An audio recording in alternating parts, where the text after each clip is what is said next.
Hello, hello, hello. You're returning to an episode of TheWunderkindShow live.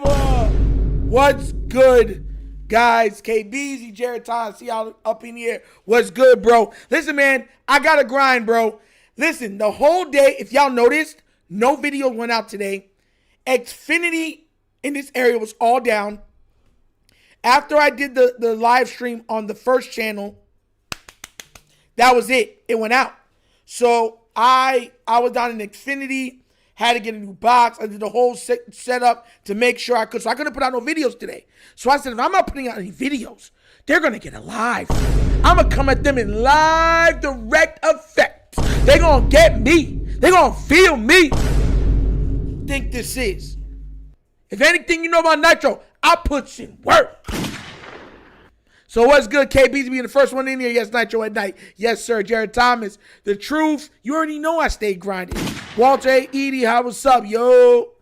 We gave King Henry 50 mil. Hey, yo. Hold on now. Hold on, what do you mean we gave him 50 mil? Am I just walking into that too? Because that never showed up on my stuff.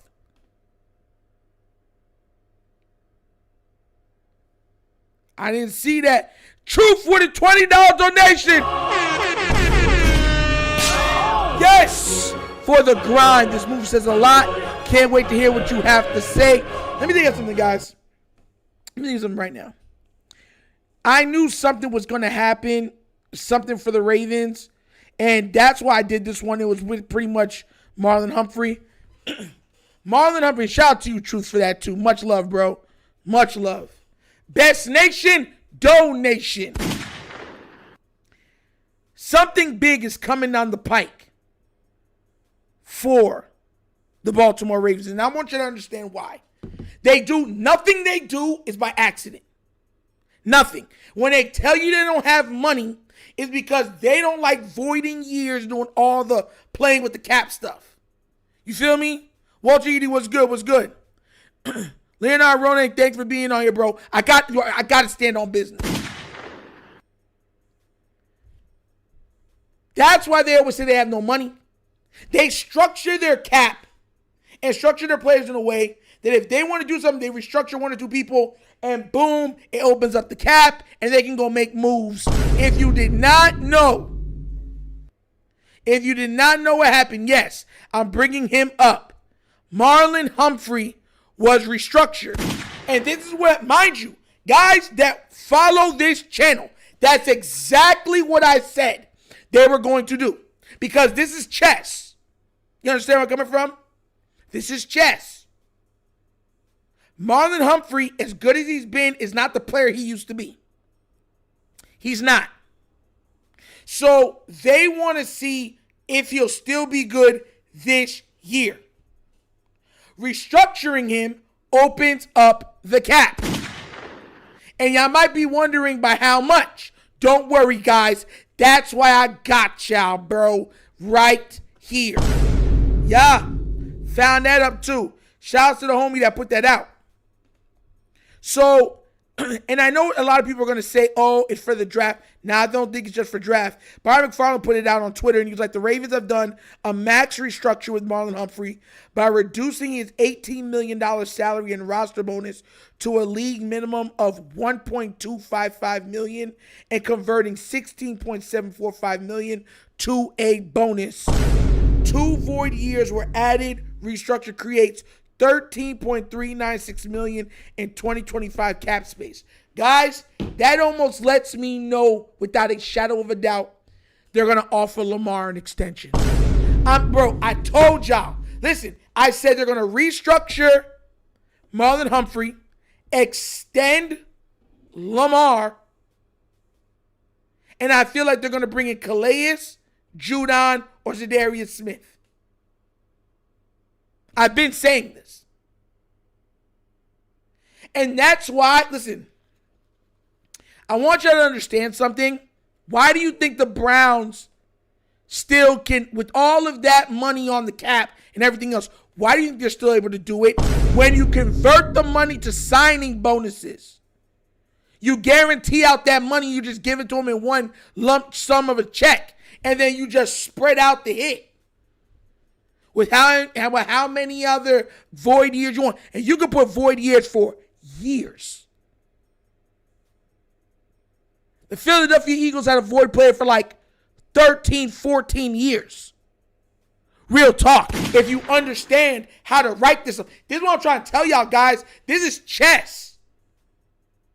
The Ravens like to feel like, if you just understand that, they like to feel like they're the best person in the room. I'm Mr. Smart. He's a smart guy. Do-do, do-do-do-do-do. You feel me? That's how they feel.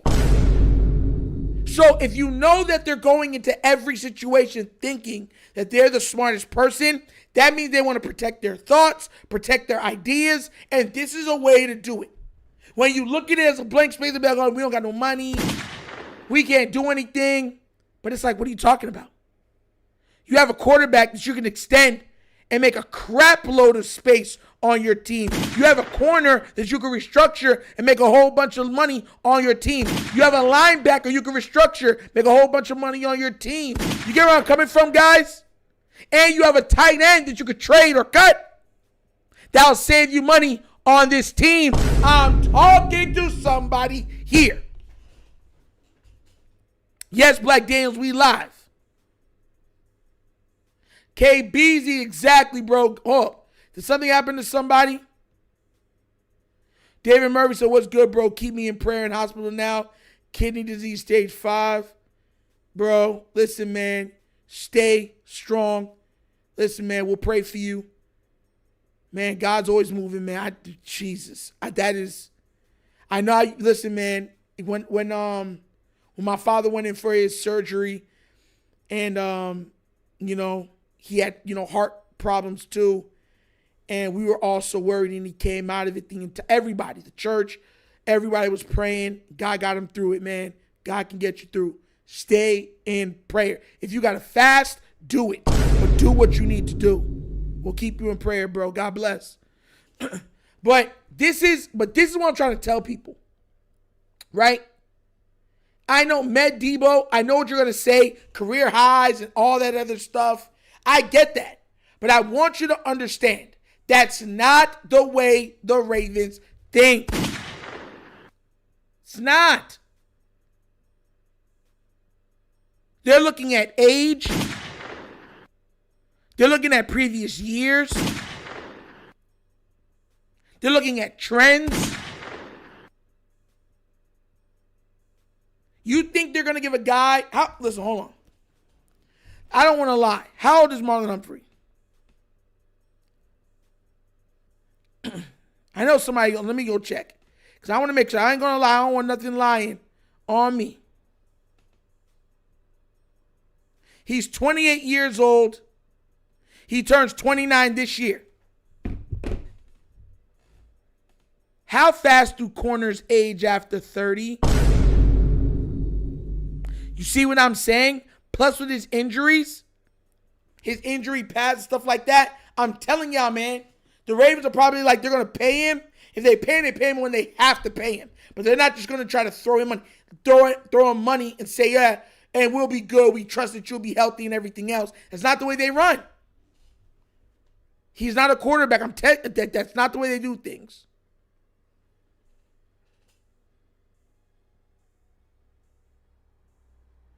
Tavia, you too?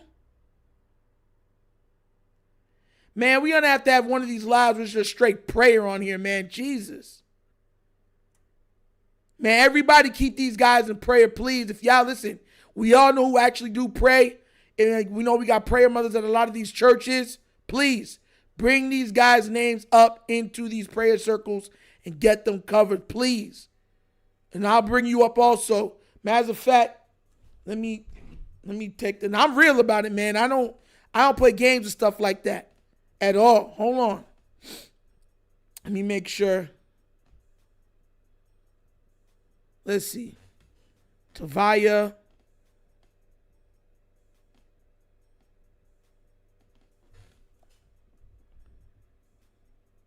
And David Murray. I got you. I'm going to bring y'all up, bro. I got y'all. Y'all stay prayed up. And I'll be bringing that up to the church. All right, so look. I'm going to be real. I'm gonna be real with y'all, man. Like, I'm telling y'all, something is coming down the pike. I do not think that this is just for the draft. I don't. They're doing something. I could smell it on them. A move is being made that we don't see. Now, the question is, what move could it be? That's the reason, another reason why I did this live. Because I want to know, because I want to conversate with you guys. What move could it be? What player could they be looking to obtain that we're not looking at? It's not Kevin Zeitler. He signed with the Titans. It's not Devontae Adams. He signed with the Rams. We already got DeAndre Hopkins, so he's off the board. We know they're not going to give us any more offensive help. What other player could this be? Listen, and mind you, I don't know. Could it be an extension for another player like a Kyle Hamilton that's been being rumored for a while? Like, what is the play? It just can't be draft. There has to be another player that they're looking at that they want to add to this team. I'm telling y'all. Manuel was good, bro. 6 kicks, always global. My name is Myron. All right, bro. Let me get down to the bottom of this. I've been hearing a lot of people with that Mekhi Becton, bro. I've been hearing a lot of people with that Mekhi Becton, so we'll see. Oh, the corner from the Packers. That could be with 2. That corner, I don't think we get back C.J. Mosley. I mean, we could, but I don't think we do. Black Daniels, that's right. That's why we here, community of faith standing in the gap. You already know. But I'm thinking it could be that Packers cornerback that everybody's been talking about. Lamar Jackson's former teammate. Before the injury, he was darn good too.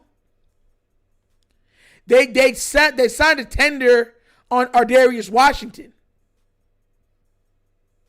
Jair, that's what everyone's talking about. Alexander, yeah. But Alexander, you can say that as much time as you want. You already know. I want Judon and I want Calais. I want those 2. If they pick up Jair, you can keep Cooper Kupp. Cooper Kupp, since his his injuries, has had one of the worst separations in the entire league, bar none. Now you can keep Cooper. Oh, what's good, Tiffany Ned? You in here too? Let's good. So you know what I'm saying? So guys, I think that could be the play. They're planning on paying him. You'll have your slot corner in Humphrey. You can keep him in the middle of the field.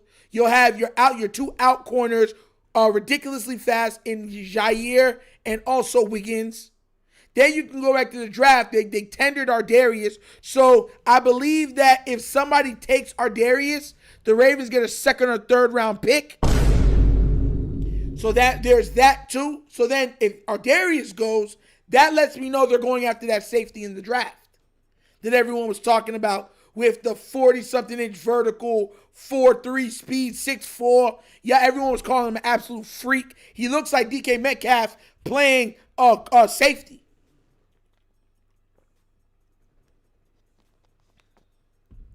Yeah, Alexander, listen, I'm an 80s baby. You know what I grew up with. It can happen. Exactly. They're placing the tender on him, Dre Dog. That's what the reports are saying. They're placing the tender on Ardarius. They're going to at least. That's the plan. And then if anything happens, they can match it. Or receive. Yeah. That's what I'm saying. No comp picks for why. Well, we love the comp picks.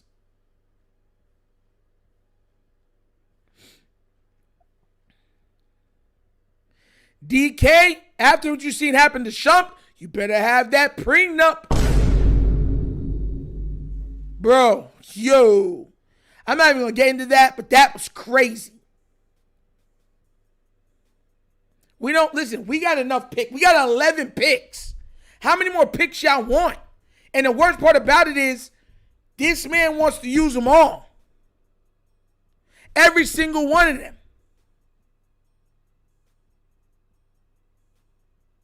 Y'all know how crazy that is? To have 11 picks and to use we have picks from the window to the wall. And this man said we're going to use every single one.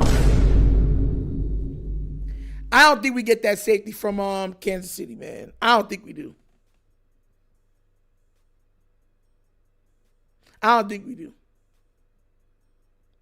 See, all the Ravens can do is match the contract for Ardarius. Exactly. Let the market dictate how much you'll pay him or what you're see if you're willing to pay it. That's what it is. The Ravens way. You see, Dave Murray's like, you right about them 11 picks. They use all of. If he got 13 picks, he'd be looking to use all 13 on a Friday. Med Debo said, hear me out. Ravens need a middle linebacker next to Roquan. What if they trade for Isaiah Simmons from the Giants? I don't see them doing it at all. I do not see them doing it. Me too, producer by Urban Closes. I don't see them doing it. I do not see him doing it. Because once again, Money Mike was good. Listen, for everybody, yo, if whoever's tuning in, this is another episode of the Wunderkind Show live. Listen, this whole area, it was down for internet. I was not able to put out no content today. I'm putting out content every single day I do. And if I can't put out 2 videos, you darn right I'm going to put out a full-on live. I put in work. Never doubt I put in work. My middle name is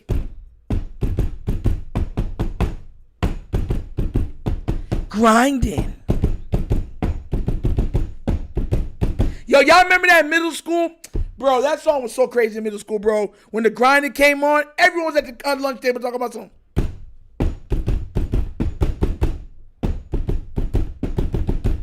Yeah, Black Daniels, I stay on it, man. Grinding, man. Grinding. Stay on the step, we shining. Gotta get it, baby. Y'all know what song, classic. Classic, you know what it is. I got my mind right, money right, ready for war. Half of the 11 now going to make the 53. Mr. Flexington, that's the worst part about it too. Like, bro, we'll draft all 11 and we'll keep 5 of them on the team. You're telling me you couldn't package some of them dudes? Give a little bit of BOGO to get a little bit of players that would be good from the jump? Exactly, Waveman J, Pusha T. Actually, it's Clips. It's him and his brother. Yeah, man. Grinding. Saying that we shining. Yo. Patty cake, I'm the baker's man. Yo. Bro, man. Grinding was a classic, bro. Listen, I can't help but bring back nostalgia. It's just in me, bro. Like, man. Listen, I'm curious to see what he does. Because once again, if EDC is smart, at least we don't draft all 11. The max we should draft is 9. Because 2 of those guys are gonna have to be put in with with other players to move up to get better players.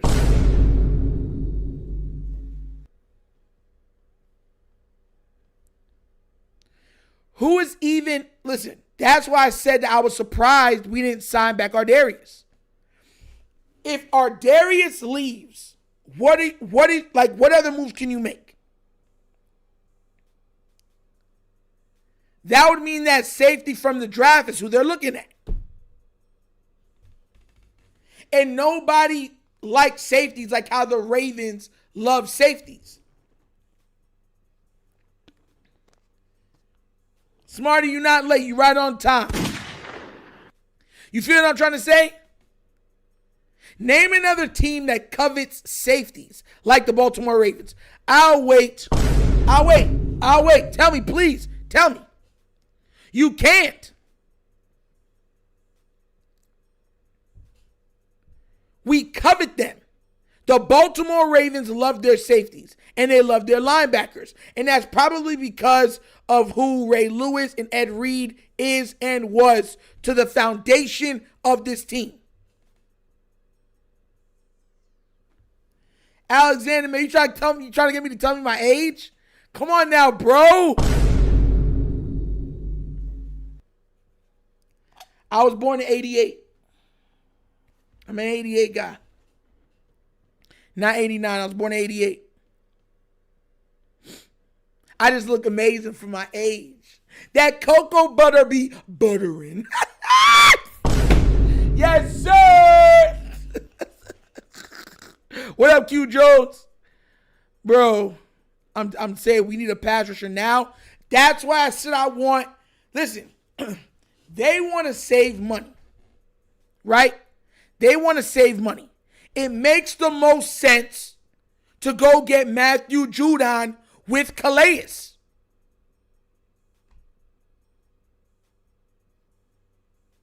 That, to me,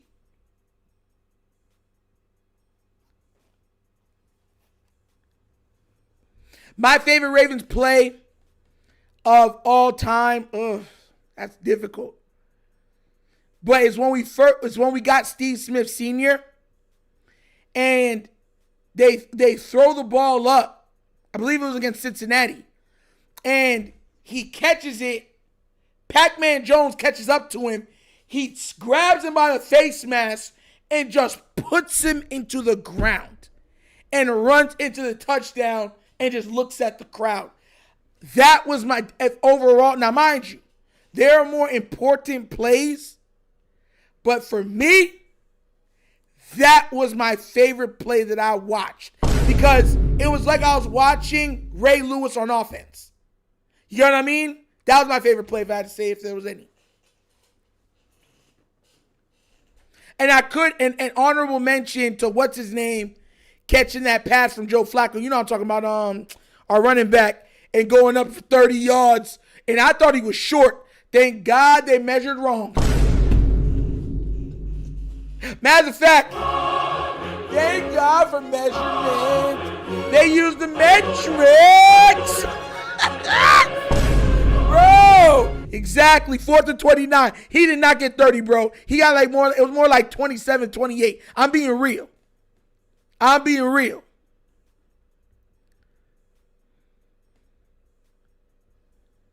what I'm trying to tell y'all, man. Bro, that play is goated. But once again, I thought Ray Rice, we already know what it is. KB said Nitro at night. You remember Nick at night? Nitro at night. To Jacoby Jones at Hail Mary against the Broncos on the right side of the field. Nasty work. Listen, that's a great play too. But those two plays, Ray Rice and Steve Smith Sr., to me, are my favorite that aren't Lamar. Because if I'm looking at my favorite plays overall, man, listen, the kick return, Jacoby Jones, the kick return in the Super Bowl, like, come on now, bro. Like, there's some amazing plays. But I would say also the spin move with Lamar, that's another big Ravens play I love. That one with the stutter step against the Texans was crazy too. What do you mean, Q Jones? What do you mean? Jacoby Jones. Listen, guys. Let me tell you this now. Y'all knew about Jacoby Jones when he came to the Ravens. I knew him when he went to the Texans. Because even though my team was the Ravens, my two favorite players were playing for the Texans. Yeah, and I said this before. Andre Johnson at the time was my favorite player in the league at the time. Him and Steve Smith Sr. And then Arian Foster was my favorite running back. So, yeah, if the Texans weren't playing Baltimore, because I loved Andre. Andre's out from Miami. He a Florida boy. So, you know what I'm saying? So that's what I'm trying to tell you. I knew about Jacoby Jones before he got here.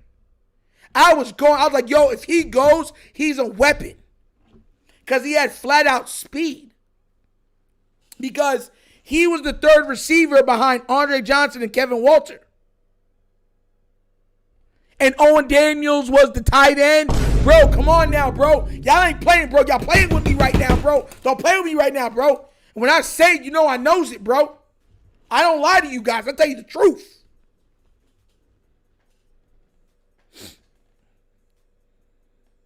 Steve Smith had a few too, even though he wasn't drafted by the Ravens. Facts. Steve Smith, bro. Listen, Steve Smith Sr. and Andre Johnson are my two favorite wide receivers from that era. Over Ocho Cinco, over Terrell Owens, over all of them. Calvin Austin, all of them. All of them. Those two guys were just amazing to me. Bruh. And you know what? Their quarterback, Matt Schaub, held them back. Because Matt Schaub, he couldn't throw the deep ball. He was excellent with short and mid-range shots. But he did not have a strong arm. And then once his arm got even worse, he was getting picked off. I think he had the NFL record for the most pick sixes in consecutive games in NFL history. It was like 5 straight games of pick sixes from him. And then they put in, I remember this, they put in, not TJ Yates, what's his name? The other guy that played for the Minnesota Vikings that did the Hail Mary to Stephon Diggs. He took over, and then Andre Johnson had his best game, like of a half of his career. I think it was against the Colts. He had like 3 touchdowns in the first half. I'm telling you, I know this stuff.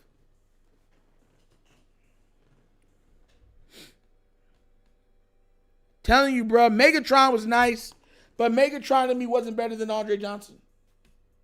He was not. For anybody that understands or watched Andre Johnson, listen, when you talk about a complete receiver that has literally everything, it's Andre Johnson. Hands, size, height, strength, speed. What he did to Cortland Finnegan when he hit him with the man, bing, bing, bing, bing, bing, ripped off his helmet and gave him those uppercuts, those Miami uppercuts, those B-I.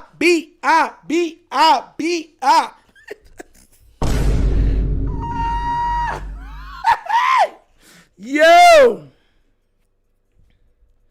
Ravens need to cut Andrews. Ravens need to trade Andrews. If we don't get rid of him, we need to get something back for him. Megatron was him, but Andre Johnson was better than Megatron, bro.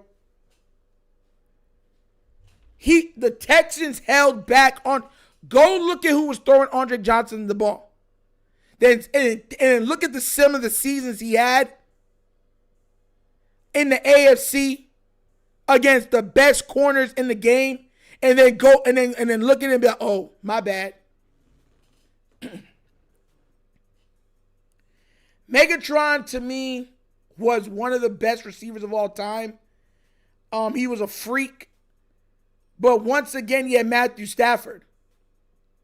Matthew Stafford, you ever played video games with your younger siblings or your cousins, and you have that sibling or cousin that spams buttons, and they'll keep spamming it until they beat you, or spam it until it makes the game competitive because they don't even know what they're doing, but the computer's all doing all foolishness and hitting you with combo breakers and all that stuff? That's literally what Matthew Stafford has proven himself to be. If you're his favorite target, he is going to give you opportunities out of the wazoo. And if you do not believe me, look at what he did with Cooper Kupp. That's context. Megatron is him. But let's not act like Matthew Stafford doesn't spam. Like, the year he had 1,900 receiving yards, Megatron, how much touchdowns did he have? Did he have like 3 or 4 touchdowns? I think it was like 3. Go check how many touchdowns he had that season. Somebody go do that.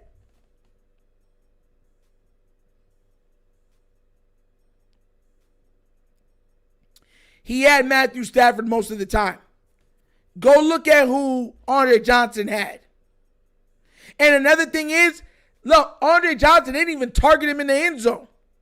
Because they had, I think it was Ben Johnson and Arian Foster, and they had the best 2 backs, like, in the game. So anytime it got close to the goal line, they were running it in every time. They didn't even, or throwing it to their tight end, Owen Daniels. They wasn't even targeting Andre Johnson in the end zone. Come on now, bro. That hit that Bray put on Mendenhall was nasty. Nasty. And Puka. Puka done broke the rookie record, right? So hold on. Let me get this straight. Puka Nacua broke the rookie record for receiving yards, I believe receptions. Cooper Kupp broke a crap load of records, right? Receiving and everything else. Triple Crown winner. And then a 1,900-yard receiver in Megatron. All of this happened with the same quarterback. Come on now, bro. Arian Foster with the... Come on now, bro. Y'all can never question if I watched football. The way I can rattle this stuff off quick. Mind you, this ain't ESPN and I got the stats in my ears. I do this.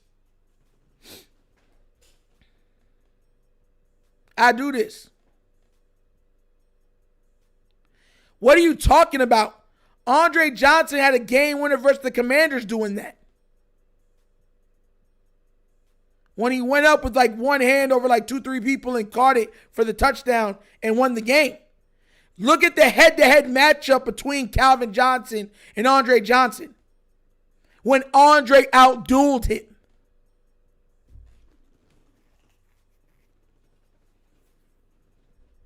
Telling you, bro, listen, Megatron is him. I'll never say he's not him. But if I'm picking for me, Andre Johnson got it all.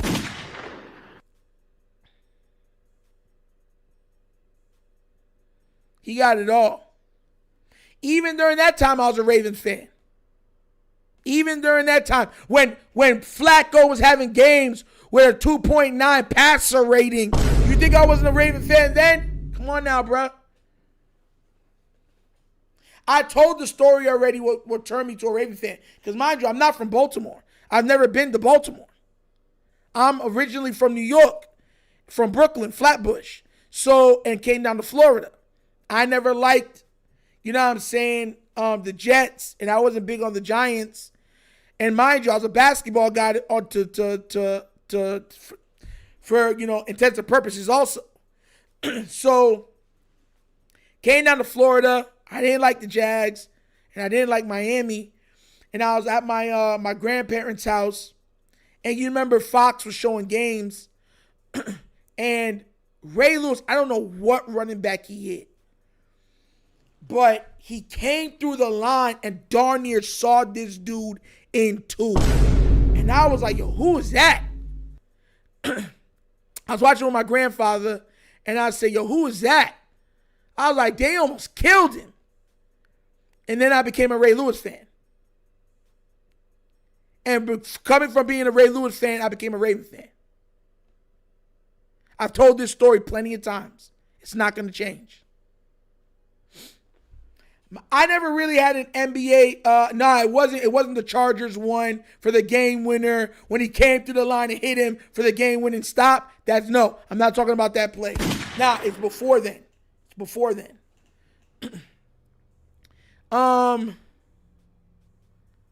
What's it called? I was never a NBA. I'm an NBA player guy. When I loved basketball, I wasn't this was my team. I like a player. Allen Iverson was my player. That goes without. Allen Iverson was my favorite player. The only other player that I even looked at that even close to that was Michael Jordan. Allen Iverson was my guy. That was my favorite player amongst all sports growing up. I loved Allen Iverson. Oh my God, I loved Allen Iverson, bro.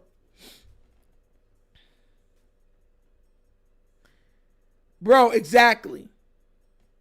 People don't realize what type of freak, pause, was Andre Johnson, bro. The man wasn't normal. He wasn't built like the man was. He was on my. Andre Johnson was like 230, running a low 4.4, high 4.3. And when he came in, he could punt. Because he was so fast, they had him on kickoffs and stuff like that.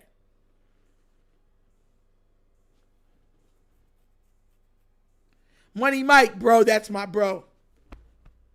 I know, listen, there is nothing you can ask me that you can't ask me about Allen Iverson that I don't know. His statistics, best seasons, all that stuff. Nitro, you have to come visit us here in Baltimore, please, Agnes. Hey, listen, I gotta come up there. I'll be up there. Most likely this season, I will be in Baltimore for at least 1 or 2 games. Definitely. People don't realize that, Money Mike. For like 3 or 4 years, Andre Johnson was undoubtedly the best receiver in the game. And then I remember he got injured, and then they stopped using him in the end zone. They never used him in the end zone. Because, they love those stretch runs and hit you on the play action.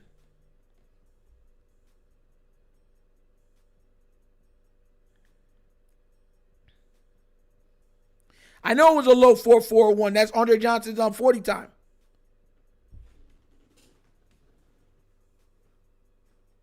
But he had ran a 3. I think at the college day, he ran like a 4.38 or a 4.39. He was a track star. Andre Johnson ran track. Eric Clark, bro, if I'm coming up there, I'm coming up there for a couple days. Because I want to see the city. You know what I'm saying? I want to meet the people. I want to go to some of the spots, stop off, take pictures. You know what I'm saying? Like, I want to be there and, like, I want to go to the radio station, see what's up there, too. Like, if I'm going, I want to make sure that I hit up all the spots during the day. I'm not a night guy. I like to be home, safe, in my house by nighttime. But during the day, I want to hit up all the spots. Of course, Jeremiah, how are you going to ask me if I ever watched Toonami? The Big O, Tenchi, Dragon Ball Z. You trying this with me? Gundam, Zoids, Reboot. Like, if I can I can fling this stuff out quick. Come on now, man. Don't stop trying me, bruh. Stop trying me. Envy says, funny, I thought this was a video. Then I heard you respond, I'm on the game. Nah, bro, it's live, man. It's live. Selena said, a lot of wide receivers don't reach their full potential due to their QBs. I think Jefferson's a better receiver than Chase, but his QBs are bad. Same with quite a few Cardinal wide receivers in the past and present. Yeah. You can make the argument for a couple guys that they just never had, you know what I'm saying? They never had what some of these other guys had. And that's just factual. Can't even argue it. Can't even argue it. Calvin Johnson was 6'5", running a 4.3. I know those long strides. Once he opened up that long stride, it was hard to stick next to him. Taz Dixon, exactly. Derek Mason's another one. Underdog, bro. Addy said, great. Yeah, I'm definitely going to try to be up there. Definitely. We going to make it happen. And I got to bring the equipment, the recording stuff. I'm probably going to, like, what's it called when you have the video, but you're, like, documenting everything. Forgot what it's called. But yeah, I probably have a little thing on me just going to all the places, meeting everybody, laughing, talking. Yeah. Bleach was on there too. Shout out to all the people that love anime that's on here too. Listen, don't nobody tell me. I have not watched one episode of Solo Leveling because I wanna binge it. Do not tell me nothing about it, please. And I was not a big fan of Naruto or Bleach.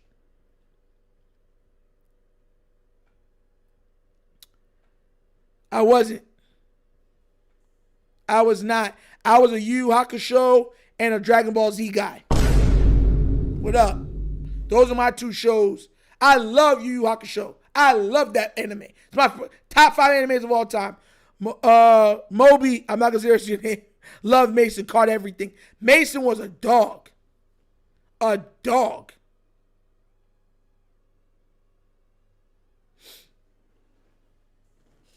Straight up. Santana Moss, that's another underdog wide receiver. Everybody knows Randy Moss, but Santana Moss from the Redskins, nice. Real nice. I ain't watching One Piece, bro. I tried to watch One Piece 5 different times, and I fell asleep every different time.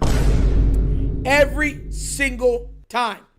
No, Mike Coleman, I have never watched The Wire. I haven't watched The Sopranos either. I have not watched The Sopranos, and I have not watched The Wire. And before I go to Baltimore, I will be watching every episode of The Wire.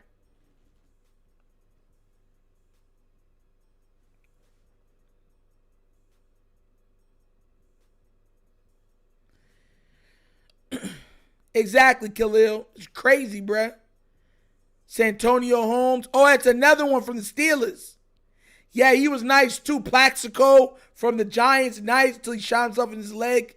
Yeah, man. Producer, what are you saying what for? What did I do? Yeah, bro, I haven't watched The Sopranos or The Wire. Listen, this is coming from the guy that haven't watched the Denzel movie when he was the bad guy. Don't I like, you know what I'm saying? Don't hate because I'm beautiful. Don't hate because I'm beautiful. Do I like video games? Yeah, but I'm more Call of Duty now. When I was younger, I liked a lot more. Like, I was really good at 2K, but Madden, I was really good at Madden when I was younger. Really good. The tournament we had here in Florida, I came second. The kid that beat me in the tournament that we had here, he was using the spam. Remember when they had the spam for the Philadelphia Eagles where you could back off your D ends and put them into flats, and then you could rush properly with just your 2 D tackles and they keep getting sacks?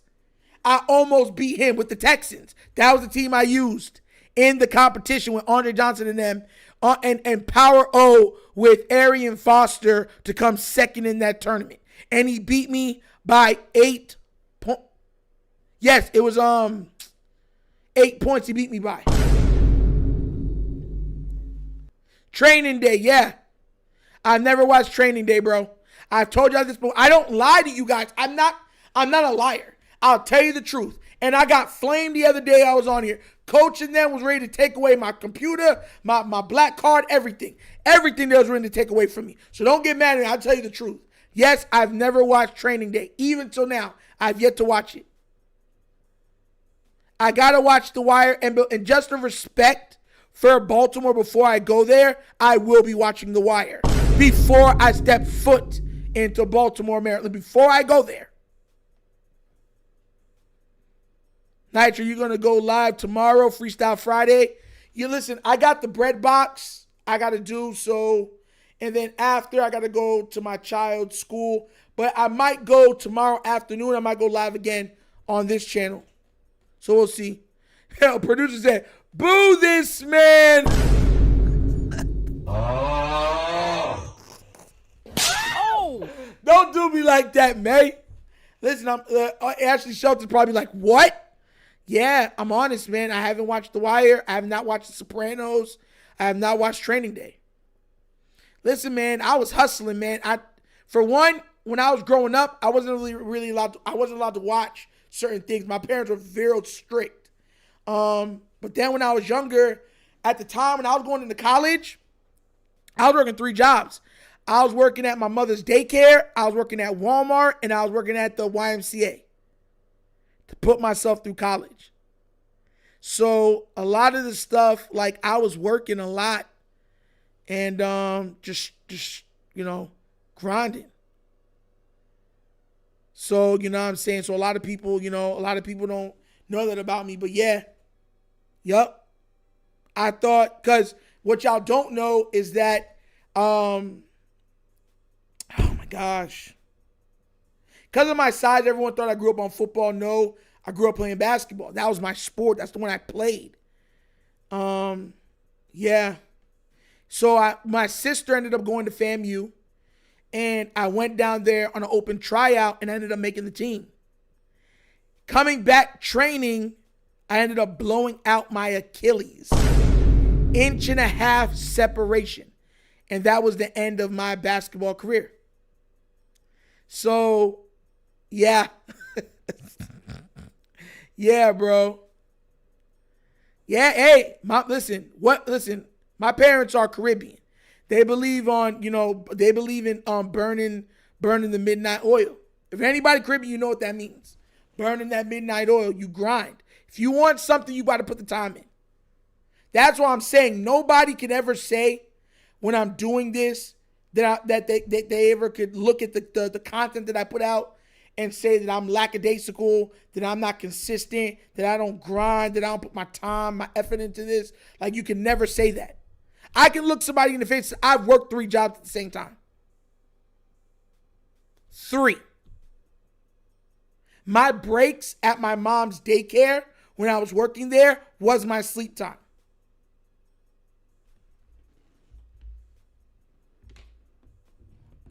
I can show you the cut. I can show you the cut. Let me see if my leg can still go up that high. You see the cut?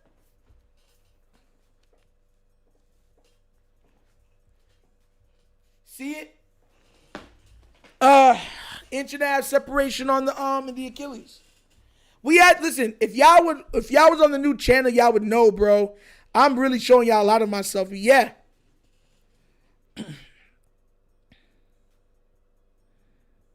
Yeah, Envy. You know what made me stop? A lot of y'all, this is how I know God real, right? I was coming back home from my job at Walmart. I was working overnights at Walmart, right? And I just left the YMCA and I started doing overnights at Walmart. And I was driving home. I lie to you not, on everything I love.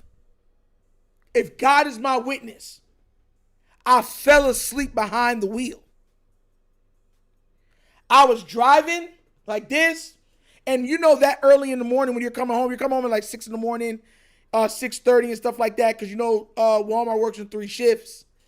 And so when you're working nights, you're the stockers. You got to stock all the stuff up and all the stuff like that. And then I'm driving, and I'll never forget it. I called my mother, and I said, hey, because when you work for Walmart, you get a discount. So a lot of times when I worked, I'd bring home like breakfast stuff, and I make breakfast for the family. I'm not a big dinner cooker, but I'll cook anything you want for breakfast. And I said, hey, do y'all want biscuits and stuff and some croissants? I make some eggs when I get home. And my mom said, sure, okay. So I got the bag, put it in, and I'm driving home. And I swear to you guys, I got the windows down. I went just like that. I went just to go on my neck. And I guess I fell asleep like that. And when I woke up, I was halfway home on everything I love. I made it through like 4 or 5 lights. We're talking about a legit half-an-hour drive from my home. I'll never forget that.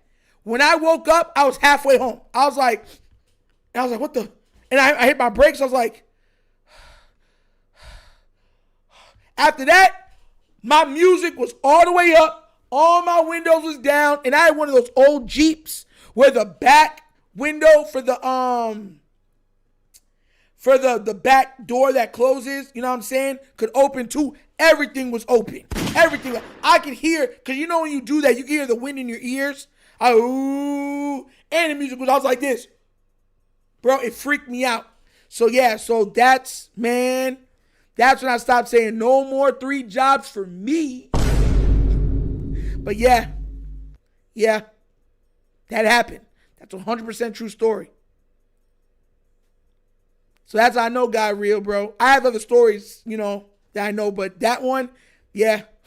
So when people be like, God's not real, I'll be like, yeah, all right. Speak for yourself. Bro, I made it through lights. Like lights. Like multiple lights. It was almost like I was sleepwalking or sleep driving. So when I'm trying to tell people think that I'm joking about stuff, listen, that's what I try to tell everybody, right? And I want you to understand, so you kind of understand more of the reason why I am the way I am. That's why I'm so happy for these guys that play for the NFL, that play in the NBA and stuff like that. Because a lot of us had dreams. A lot of us were good. Like I was good, guys. I was good. Even now, I can still probably go out. Like I remember my dean from my high school. I remember we were doing the summer stuff, and he bet me I couldn't hit 20 straight from distance. And I said I can hit 25 straight. And I remember He's like, yeah, all right.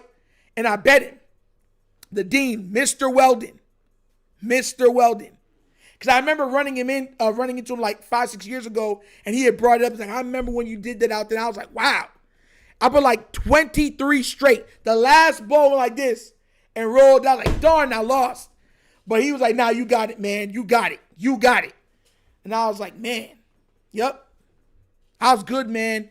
So when the injury stole away my dream, I could do nothing but be happy for the people that got to achieve theirs.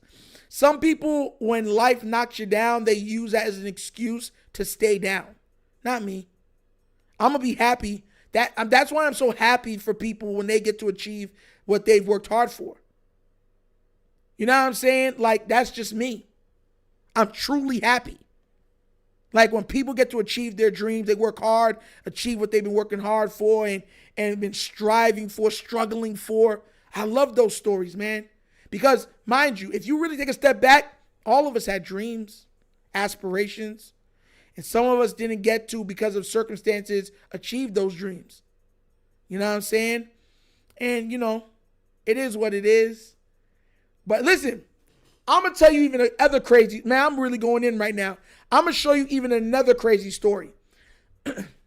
My parents used to own a little store in Florida, right?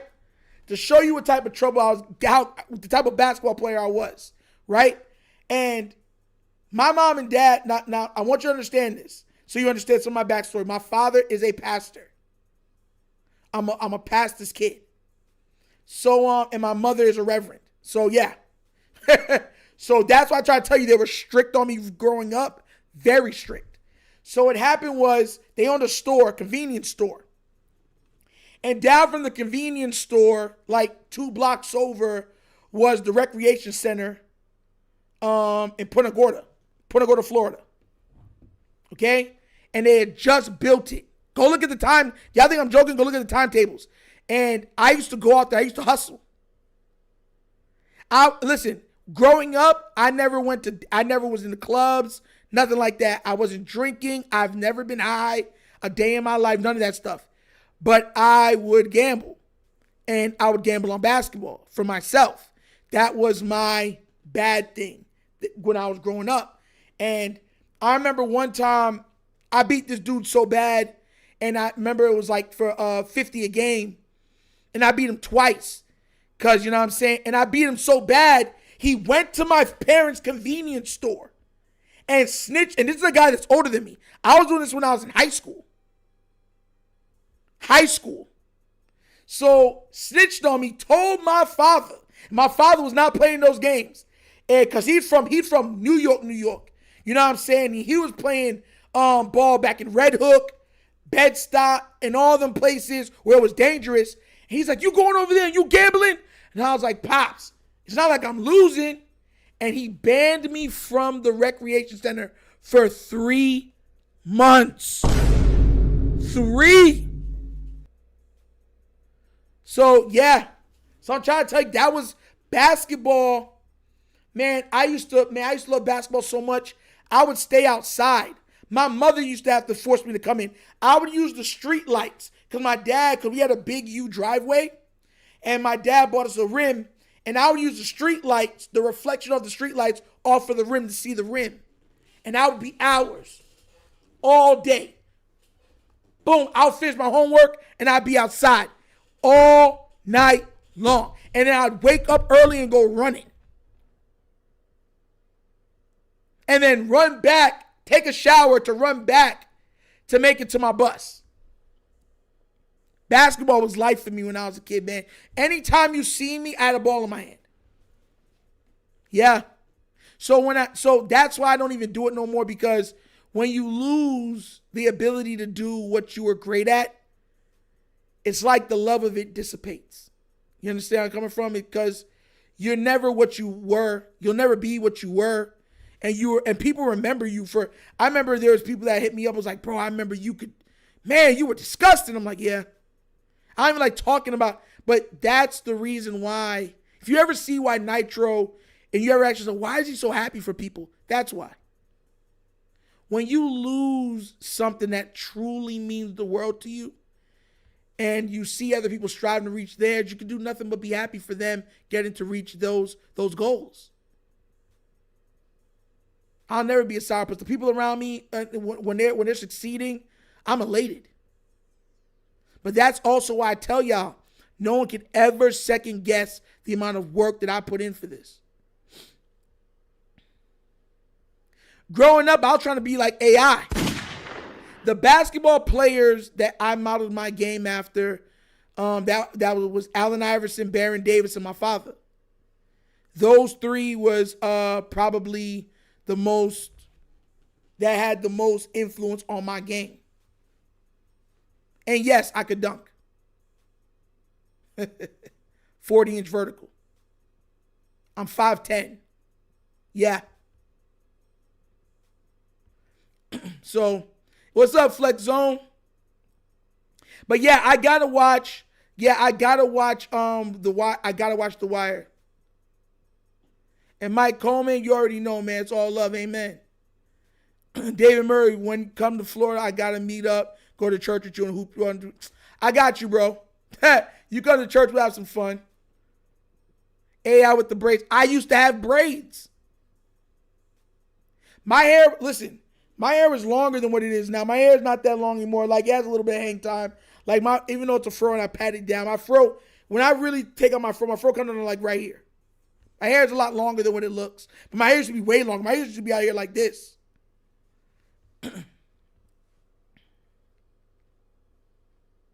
I wasn't a Lil Wayne guy. Growing up, I was a Jay-Z Ludacris guy.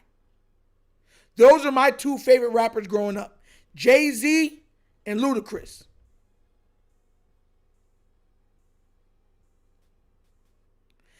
Listen, you see my shoulders? Like, look at my shoulders. I have wide shoulders. So what I could do is I'd angle, when I come in with a ball, I angle, and I could always finish this way or angle and finish with the left. So yeah. Yeah, I had a fro and I had braids. If y'all ever seen some of the pictures of me, y'all be like, that's Nitro? Like, yup, that's me. Envy said, you too small, Nitro? Listen, man, I haven't shot a ball in years. And I'm telling you. I'm telling you. Boy, don't let me pick it back up. Eminem and Jay-Z guy right here. All right. I was up, man. Hove was, how could I falter? When you the Rock of Gibraltar, I had to get off the boat so I could walk on water. This ain't no touring order. This is nothing to me. Difficult takes a day. Impossible takes a week. I do this in my sleep. I sold kilos of So I'm guessing I can sell CDs. I'm not a businessman. I'm a businessman. Let me handle my business. Dang. Yo, bro. Probably my favorite. That's probably one of my favorite verses from Jay on the Diamonds Are Forever remix with Kanye. But yeah, man. Jadakiss is nasty. Jadakiss is nasty. Jada is nasty. Matter of fact, listen, I don't have Apple Music. I'm going to let y'all know something else with me. I don't have Apple Music. What I have is I download the song. Like I actually buy, because I believe in supporting. If I like the song, I'll buy the song to support the artist. Right? What you see right there, guys? Jadakiss right there. If you look at it right there, y'all hear, come on now, bro. Come on now, bro. Come on now, bro. You playing with me, bro. Y'all gotta forget, listen.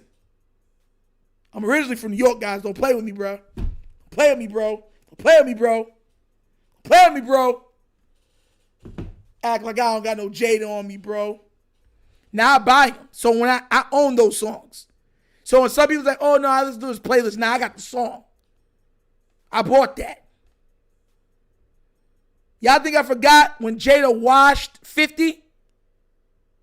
Never the king of New York. You live in Connecticut. Come on now, bro. Y'all playing with me right now, bro. I was never a Nas fan. Never. I don't even like Nas's. Listen, I'm happy for the guy. I never liked his style. His rhyme style bothers me. I don't like his rhyme style at all. I never have. Jadakiss is nasty, Cass. I don't know what you're talking about, bro. Jadakiss is nasty. Nasty. Listen, the Jadakiss is the boogeyman. Y'all gotta understand, like, there's boogeymen in certain things. Eminem would not diss Jadakiss. When you notice when 50 went at Jadakiss, Eminem would diss anybody in back 50. When it was Jadakiss's time, he said, "No, sorry, Bob." Kiss? You crazy? I've never been, but it's not even so much that I've never been a Nas fan. I just never been a Nas fan. Never. Even when he came out with the Bravehearts, even that, I was a Ludacris and Jay-Z guy. I love Ludacris, man. His style, his witty. Bro, talk about an undercover lyricist. Ludacris is him, bro. Him. Southern Fried Intro. That's probably my favorite song by Ludacris. Ready, Incredible, Untouchable. Spitting venom is running with the dopest flows. When the wider line because the little had the dopest shows. Bro, love Luda.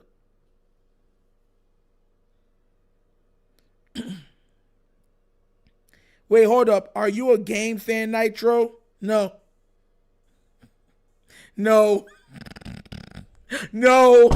And Game is nice, but I've never been like a fan of his. Yes. Like Jadakiss was like, bro. Like, the only person to go at Jadakiss and survive was Beans. That's the only rapper to go at Jadakiss and not get slaughtered was Beans. And Beans was nasty. I can feel it in the air. I can feel it in your voice.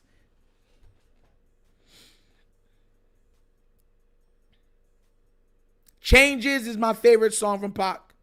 I love Changes. That's just the way it is. Things will never be the same. Never be the same. Yeah. Oh, yeah. That's just the way it is. Oh, yeah. 5 fingers of death. You'll never stand. I got New York City in the palm of my hand so I can make a tight fist and make it crumble ridiculous. Or I can slap you in the face with a New York nemesis. Come on now, bro. I know who Papoose is. Sad he lost his voice.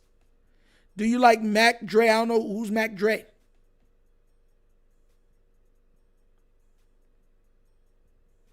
Papoose was just a pure lyricist.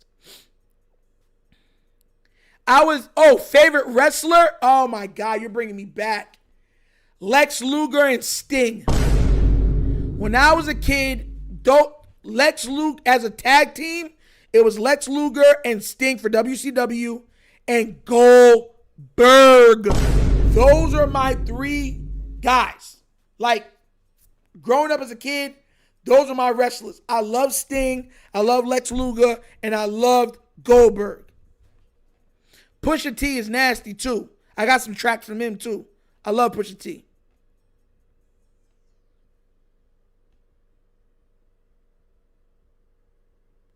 Why'd you say whoa, Flex Zone? What do you mean by whoa? What do you mean by whoa? What do you mean by that? Tell me.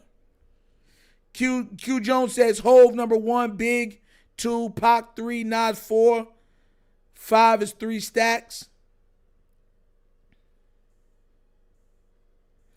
Tyler Nitro reporting on Ravens. Yeah, man, we actually been over the time. I'm just having fun with you guys now. Oh, Lex Luger going into the Hall of Fame this year? Okay. Oh, for real, Justin? You guys autograph? Great. Lex Luger was huge. Pause. Big pause. Oh, my gosh. But that dude, when he hit him with the rack, he hit you with that rack. Oh, my God. And then Sting put you in that leg lock. Those are my 2 tag team guys, man. Anytime it was tag team, favorite tag team of all time, Sting and Lex Luger. And that shows you back because I was WCW. I was never a big WWE guy. I was never a big WWE. I was a big WCW guy. That's the one I liked. You had Hulk Hogan, you had Lex Luger, you had Sting, you had Goldberg, you had the Giant. You're like, bro, Big Pun's nasty. Big Pun is nasty. I got some pun on here too. I want to crush my wife. Just want to be a pun. It's so hard. It's so hard, man. From my hood. Eddie Guerrero, yeah. Rey Mysterio, NWO, yes. That's what I grew up on. Chris Jericho. What about Hacksaw, the Hacksaw brothers with the 2x4.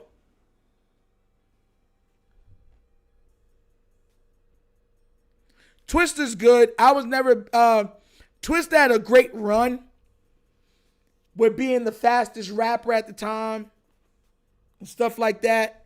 But Twister's alright. He was alright. Envy, what are you talking about? Tiger, Doug, Jim. Bam Bam Bigelow. Yes.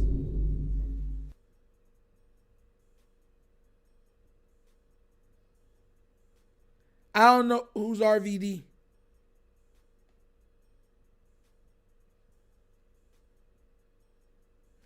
Chinging, are we chinging at the Holiday Inn? Who you with me and my baby? You before we your friend? What we gonna do? Chill on each other and sip on some in. Something leading to another. Let the party begin.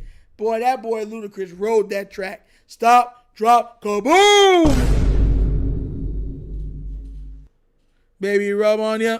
Some call me Ludacris, some call me Mr. Wiggles. Far from little, make your memory glands jiggle. Got them under control like a bowl of tender fiddles. Dr. Giggles, I can't stop until it tickles. Just play a little D and I'll make your mouth dribble. Bits and kibbles, got them all after the pickle. They're swinging like a babber, these balls are not whiffle. Hit them in triples with no strikes or whistles. I ain't felt this good since my wood lift off a thistle. Sipping some ripple. I got quarter dimes and nickels for shizzle dizzle. I'm on the track with a big Snoop Dizzle and the Haney Triggle to the beat to the ghetto temple. I done blaze an instrumental, let it plain and simple. Getting brain and the rental. I done did it again. My eyes chinking. I was chinking at the Holiday Inn. Bro, come on now, man. Y'all playing with me, man. Ludacris was one of my favorite rap. Bro, Ludacris is him. Dude, you can't find a better rapper on love songs than Ludacris. Y'all remember when he went on that song with The Dream? She rocking that thing like a lady rocking thing up in this club, and then you wanna make it. You remember that song? She rocking that thing like. You remember that song? When Ludacris went last, there's a reason why they made him when he go last. Man said, let me dive into your heart and swim around in your soul. Luda. Bro.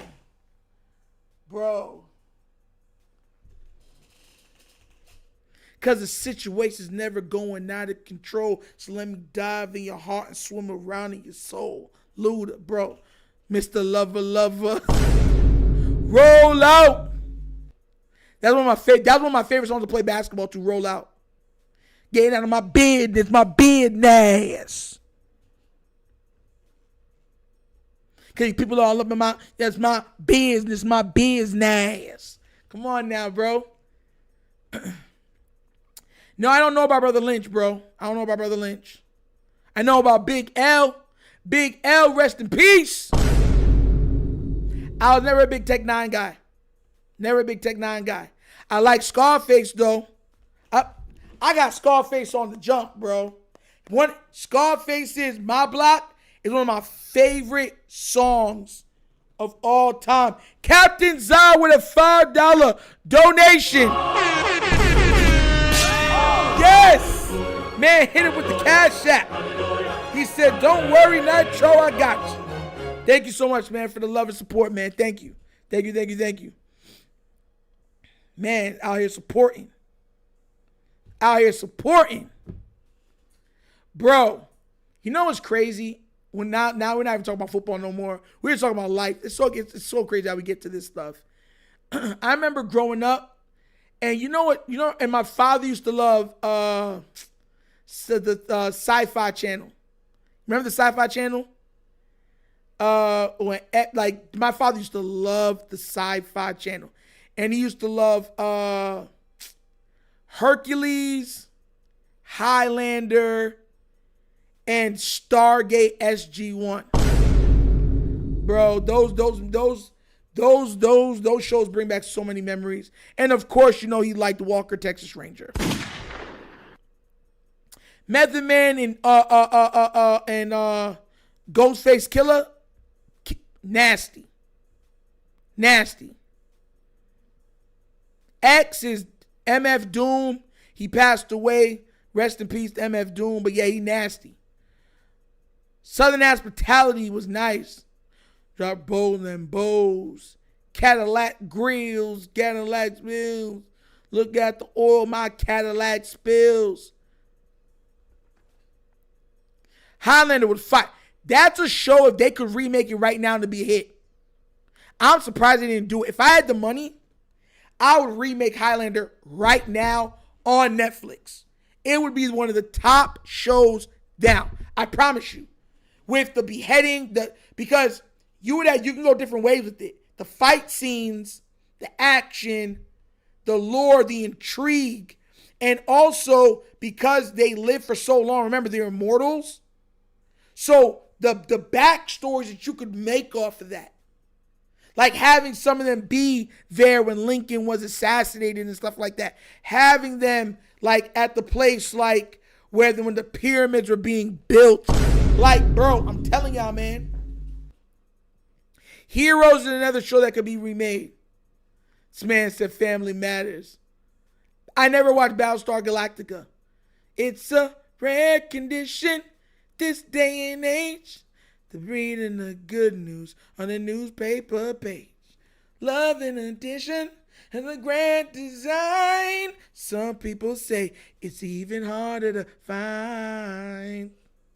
And then there must be some magic crew inside these little walls. 'Cause all I see is a tower of green. Real love glisten out of every scene. Days go by. It's the bigger love of the family.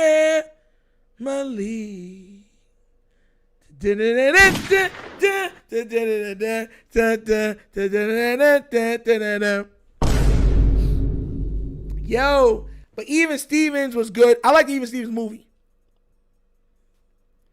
Kanye's Graduation Stronger with Firework. It make it through. Makes it boy better, faster, stronger. That don't kill me.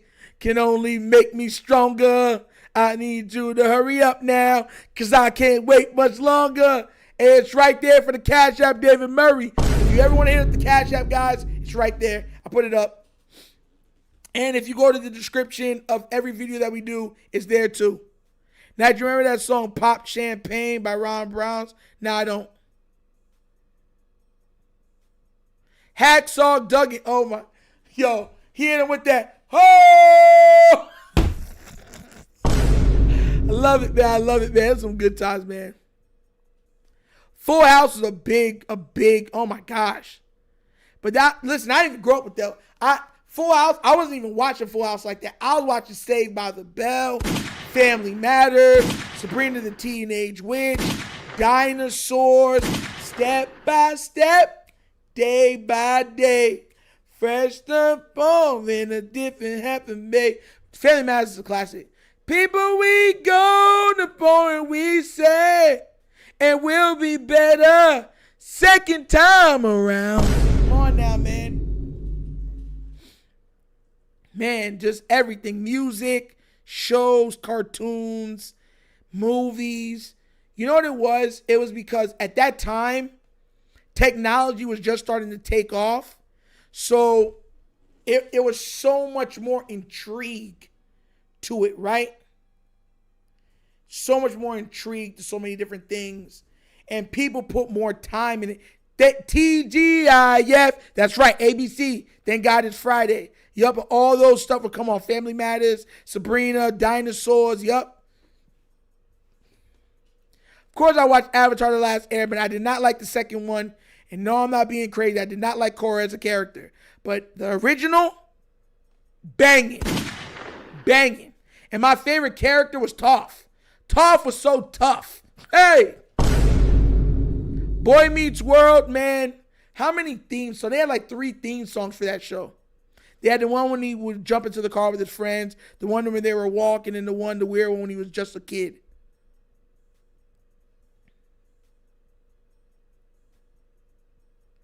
Oh my God, remember that. I'm Saving the Life of Mr. T.J. Henderson. Super intelligent, a fine young gentleman.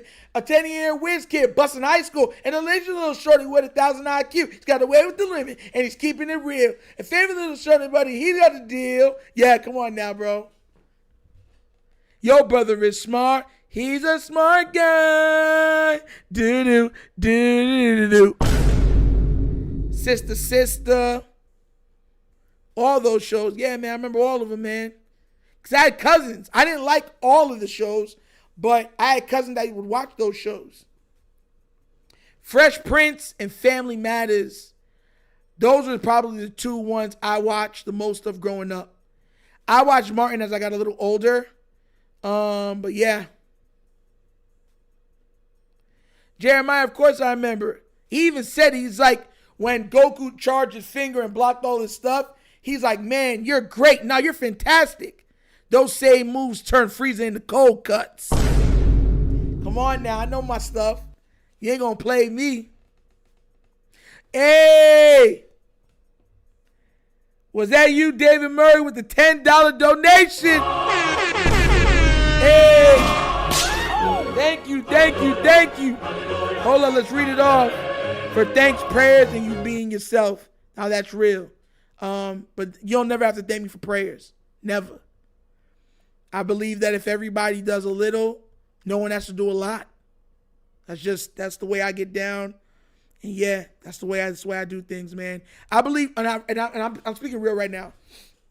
In the world that we live in right now, if everybody was to do a little bit, nobody would have to do a lot. We live in such a selfish society that even some of the stuff that I say comes weird to some people. Like being happy for their success, bigging them up and stuff like that. Crazy.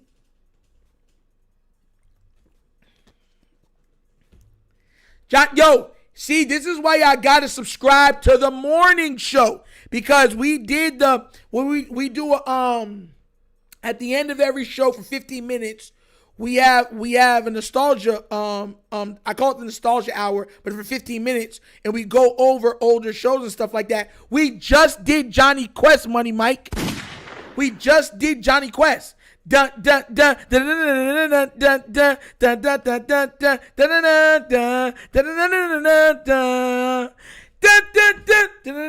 dun dun. Come on now, bro. Hey, Mr. LaQuinta with a $10 donation. Hey, for Black Excellence. Salute to you, my brother. Salute. Thank you so much for that. God bless. And also, Mr. KWJ, Mr. Wheeler with a $5 donation. Yes, nation. Donation. Thank you guys. Having my back. Thank you. Johnny Quest, bro. I told you, bro. Captain Planet, classic. Earth, fire, wind, water, heart, go planet. By your powers combined, I am Captain Planet. Hang with Mr. Cooper. Do that. What is that from? Steve, I used to love the Steve Harvey Show. With Bullethead in them, Steve Harvey Show was nice. Steve Harvey Show was fire. You think Lamar gonna ever leave the Ravens? AD, I don't know. I really don't. I'm not in his head. I would ask him though. If I ever see him again, I'd ask him. I mean, I've seen him face to face. Me and Lamar Jackson have seen each other face to face 2 times. That I've actually got to just talk to him by myself, pretty much. So I'll never act like I know everything about him because the man is very guarded. But once again, he's a good guy, man. He's a good dude. He's just a guy to just, big up his family, big up God, and play football. That's literally what he wants to do. And I can do nothing but respect. And he worked and he's earned everything. With people laughing in his face. But I don't know if he'd leave. I don't know. I really don't. I'd still root for him if he left, though. I'll be real with you. I'm honest. I'm a Ravens guy. But if he left and went somewhere else, I'd still root for him. Him individually. I still root for him. I want the best for him personally. Samurai Jack became such a cult classic. My brother used to love Roly Poly Oly. I remember that. The Goofy movie, oh my gosh. Some people settle for the difficult things, living on the life, many have to waste, ain't no question to hear. It's the matter of time. And for a man, it's the bottom of the line. You mention every move that I make. You gotta believe that I got what it takes. It's a piece of cake. Yeah, stand out. Yeah, above the crowd, even if you gotta shout out loud. Come on now, man. We know I never watched Robot Chicken like that. Never did. I was never a late night guy. Never did. I remember Cat Dog. The world, the little cat dog. Ed, Ed, and Eddie was Cartoon Network. Cartoon Network is goated. Good Burger, Good Burger, bro. Good Burger, bro. Keenan and Kel were just comedic geniuses together, man. I remember the part that made me laugh the hardest was when the guy came up to the counter with Kel, and he was just like, hey, hello. He's like, welcome to Good Burger. Homie Good, can't take your order. He's like, yeah, you gave me the wrong order. He's like, I asked for a good burger with nothing on it. He's like, but that's what I gave you. He's like, no, you gave me a bun. He's like, well, I expected a meat patty.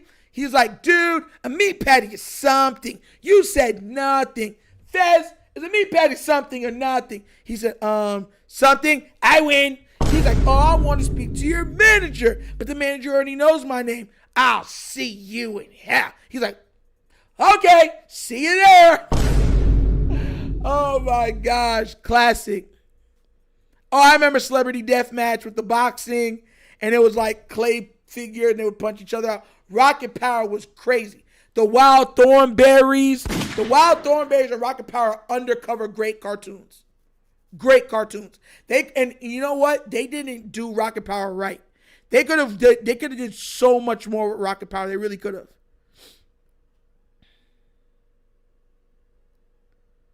NP, bro. Coolio. Yes. Oh, here we go. Dun, dun, dun, dun, dun. Dun, dun, dun, dun, dun, dun, dun, dun, dun, dun. That joke was hard. Everybody called Cares on one to tell, boys and girls, just stop Keenan and Cal. Keep it kicking in the afternoon, so don't touch that dial or leave the room. Yeah, come on now, bro. All that. Come on now, who doesn't know Doug? Da da da da da da da da da da da da da da da. The Rugrats and Wild Thornberries go wild. My mom had a daycare. I know about it, bro. Watched it 50, 60 times. Dead serious with you. Cousin Skeeter had one of the greatest intros of all time. You know how he flows. All I want to do is hug him, cause I like his skilo. And I take away the moves, and I let you do your thing. Can't keep it going on, cause we know he's crazy. Boom. Skeeter's the one for me. Yo. Hey, yo. He knows how to get down, knows how to party, baby. All the girls love his style. Yo, Cousin Skeeter was it, bro. There was two Dougs. People don't realize Doug was on Nickelodeon and then Doug was on ABC. So you got two Dougs, like The Adventures of Doug. Like, I forgot what it's called. But Doug, there's two different Dougs. Skeeter is a puppet. So I'm letting y'all know that now. So, yeah. So I know this man was going to say, hey, yo, Rocco's Modern Life. Rocco's Modern Life. Remember Rocco? Courage was hilarious. I loved Courage the Cowardly Dog. Loved it. Hey Arnold, not Arthur. And if you mean Hey Arnold? Hey Arnold. Hey Arnold.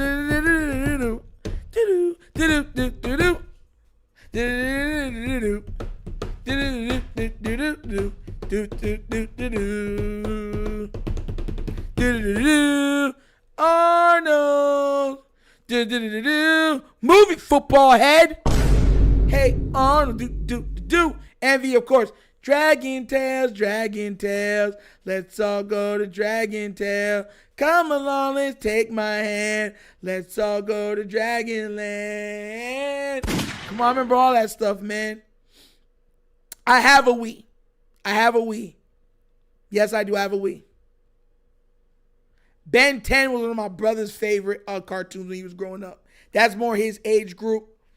Ben 10 was a good show, though. It was a good kid show. Chip and Dale. Y'all need to come on the morning show. We've covered Chip and Dale, Darkwing Duck, Timon and Pumbaa, Goof Troop, Johnny Quest. We covered, we did movies too. We did Goonies. We covered Back to the Future today. We have not done DuckTales yet. I was saving that one. Tails and band at you, man. Do DuckTales. Do. Danger. No, it's me. We did Gullah Gullah Island already, bro. Tactical Precision Training. We did Gullah Gullah Island. Cause I was making fun of Nick Wright, and I said his nose looked like Binya. Oh. Yo, I said Nick Wright's nose look like Binya Binya, bro. That's what I said. Just to let y'all know that, yeah. So we did Gullah Gullah Island, bro. And just take a look in your hand. Yes, and I covered Buffy the Vampire Slayer. Yup, and I covered Xena, the warrior princess. You know what's crazy? I was never big on Smash Bros. I never got into it crazy. I never did.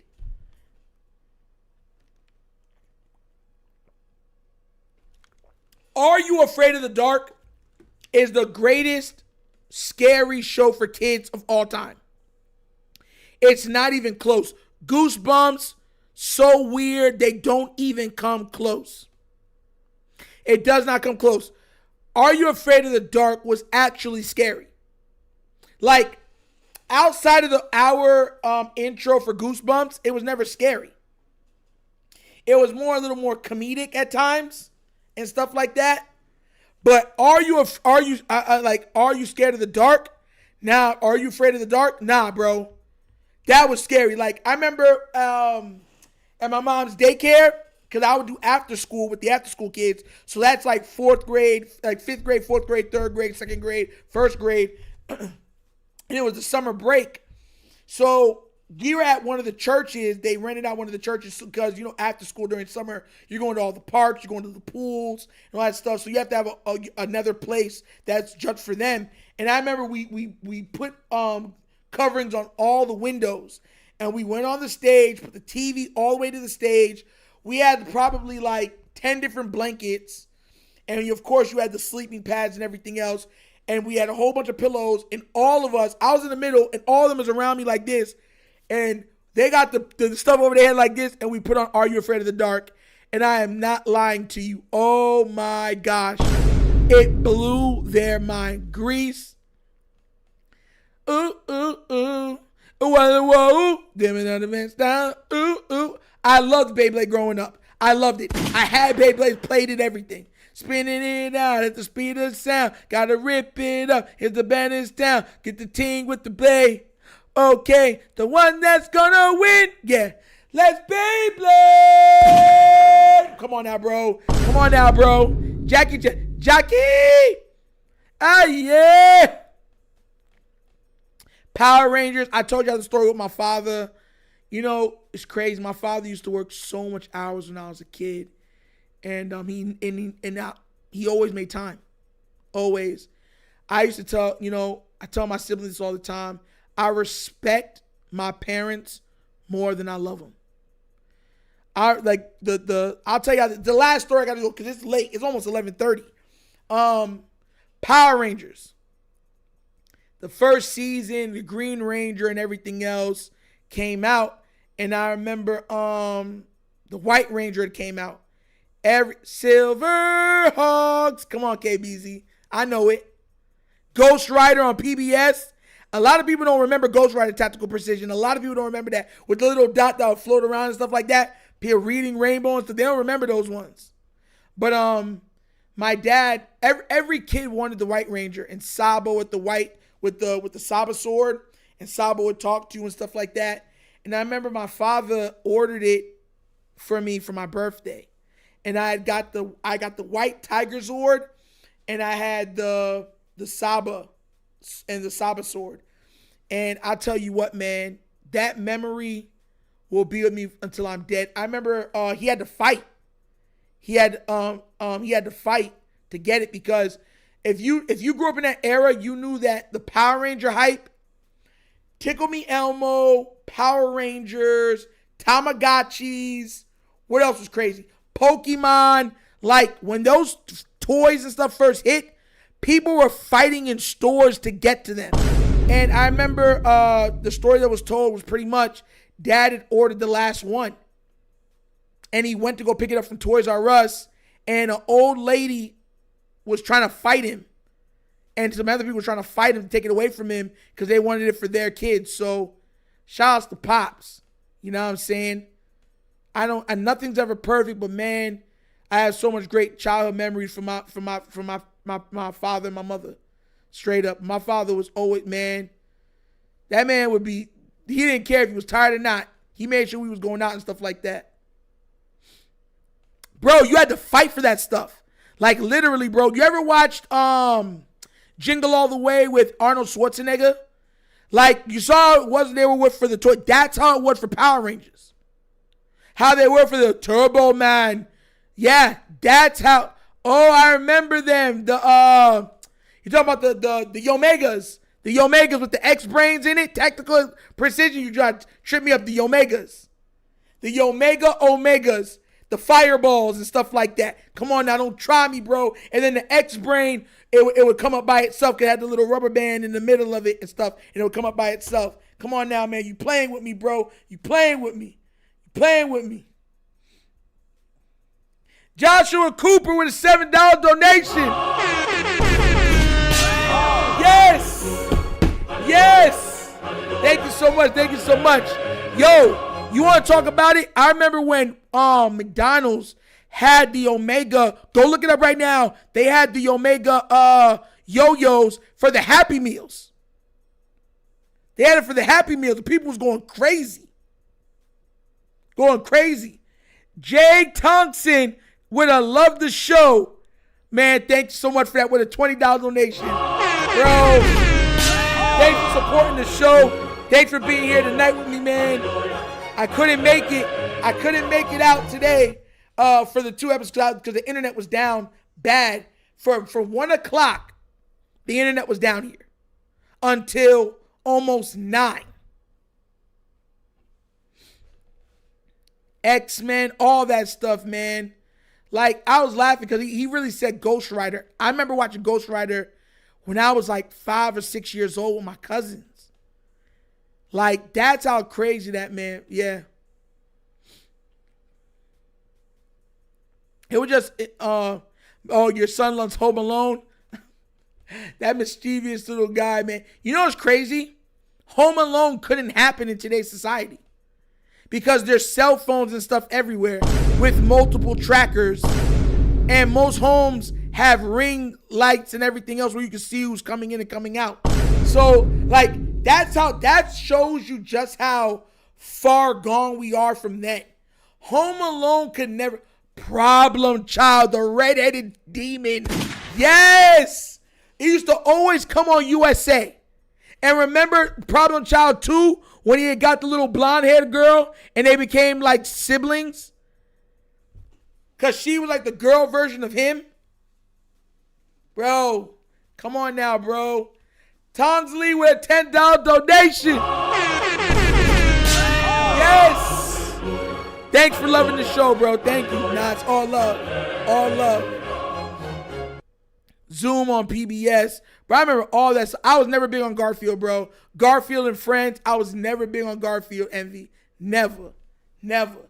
Yo, and Tactical, with the way how I explain it, you know exactly I watched all that stuff, bro. You know I did. Problem Child was crazy. Remember when he turned up the speed on the twisting thing at the fair and they all started puking everywhere? Bro, that was an evil kid, bro. Oh my gosh, bro. He said, wait till your father gets home. Steve Hardy said, yeah, I see it. Wait till your father gets home. Kazam was another big movie. The one with Shaq and Sinbad. Ninja Turtles. Man, Ninja Turtles. My parents, listen. Ninja Turtles and Power Rangers as a kid was probably the 2 biggest cartoons of my childhood that I was attached to. I loved Michelangelo and Raphael. I did, man. I did. I loved Raphael so much, I trained in the usage of size. I have a pair of size right now in my home that I use if anybody come in to defend my home. Dennis the Menace was a good movie too. That was a heartfelt movie. Weekend at Bernie's. Yeah. Another classic. Yes, I did. And I wasn't a bad kid per se, but yeah, Mom, I told you I had very strict parents, but they were loving, man. You know, Pops was just a no nonsense. Pops is a military guy. Military, pastor. I want you to understand what I'm telling you, like military. You want me to tell you a movie that none of y'all would remember?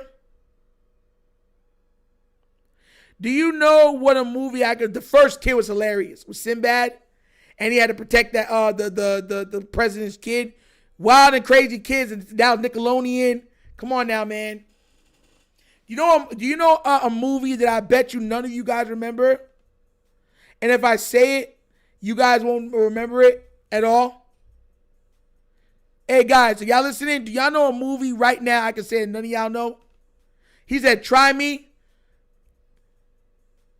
The Warriors of Gaul.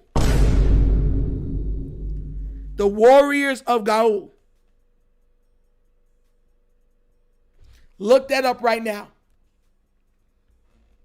Do y'all remember that?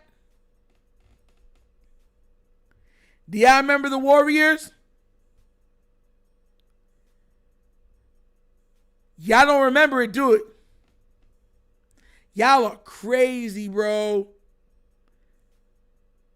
Y'all don't remember the Warriors of Virtue and stuff like that. Y'all don't remember that?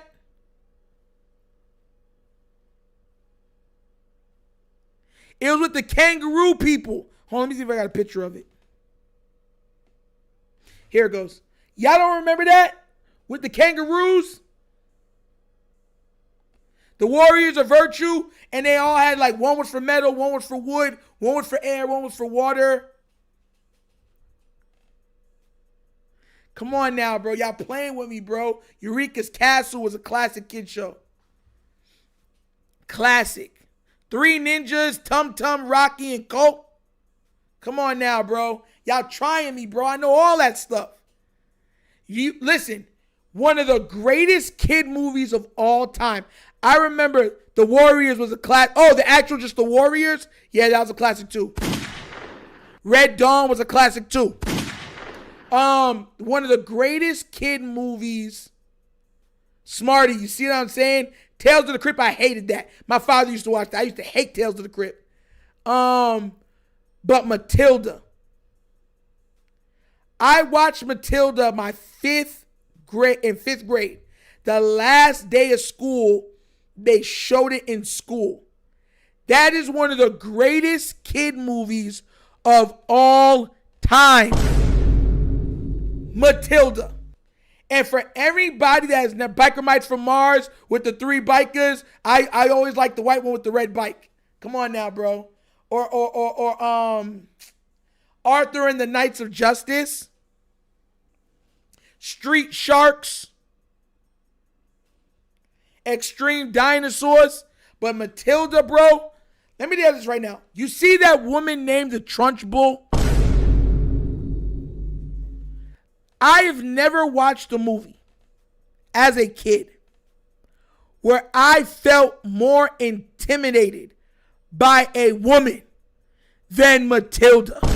When she grabbed that little girl, I loved Ronin Warriors. Ronin Warriors. Don't play with me. Armor of Wildfire. Down. Chi. Come on now, bro. Taz Dixon, come on now. The Infernal Armor, the white armor, come on now, bro. But man, I love Tekken. I was really good at Tekken. I was really good at Tekken and Soul Calibur. Fraggle Rock. You mean the Muppet Babies before the Muppet Babies from Jim Henson? Come on now, bro. Mighty Mouse. But when she threw that little girl over the fence, I was like, oh, Kablam was on Snick. It was on Snick. That's when Kablam would come on. Snick. And I believe that was either Friday or Saturday nights. Snick would come on, and it was just Saturday night Nick cartoons and shows. Do you know what Nickelodeon show? Yeah. I love Power Stone 2. Listen. That game, Power Stone 2, I would kill anybody in that game. You will get ripped, bro. Listen, Yoshimitsu with him being with the sword. Bruh. Yup. Martial law with all the, pretty much he was Bruce Lee, yeah. But Power Stone 2 was my game. I was never using, Ayami was my girl. I loved Disney Channel original movies. They're called DCOMs. DCOMs. Yes, Brink, Johnny Tsunami, Miracle in Lane 13, Alley Cat Strike, Motocrossed, The Other Me, The 13th Year, The Luck of the Irish, Smart House. Like, bro, don't play with me. Cheetah Girls, don't play with me. Bro, Dreamcast was bro, Dreamcast is my second favorite console of all time. My first is PlayStation 3. PlayStation 3 had no weaknesses. PlayStation 3 is the greatest console ever made. It's so great that even now, all the features that PlayStation 3 had are still not available for all of the other consoles yet. It's still not. Rocket Man, oh, that movie was hilarious. When he was farting in the suit. Come on now, Thundercats. Come on now, man. Brink was... Y'all be playing with me too much, bro. Y'all be playing with me too much, bro. Yes, and they're used, as you can see. I used to do aggressive inline. Yes. I don't know how y'all trying me right now. Don't Look Under the Bed was the scariest Disney movie of all time, and they've pretty much banned it because parents were saying it was too scary. Look how used these are, man. Y'all playing with me, yes. Yes. Yes. Yes. Up and away. Y'all trying me right now. How much of y'all used to actually brink? I used to actually brink.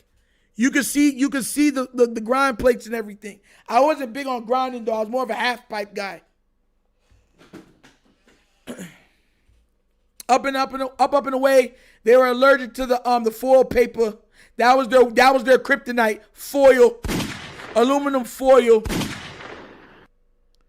I'm trying to tell you guys, like I was super active. The only thing I could never do growing up was skateboard. But scootering, inline skate, like I was on the half pipes. Like I was doing the course run and doing half pipe work. Like I was going and catching air. BMX, all that stuff. Oh, Click and Maxi. Yeah, everybody liked the big stick. Pause. The dude with the big stick that would wave the staff, the bow staff. My girl was, what's her name? With the whip. They would turn into a sword and could turn into a whip. Bro, I would massacre people when I had her. Oh my, I forgot her name though. She had like white hair. Man. Guys, it's almost 12. Hold on. Did somebody just, I didn't even see that. Yo, G.W. Wells Boog with a $10 donation.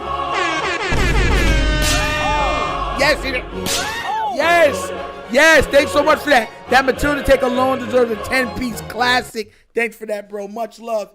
People don't realize just how good a movie Matilda was. There was no weaknesses. Every character was picked perfectly.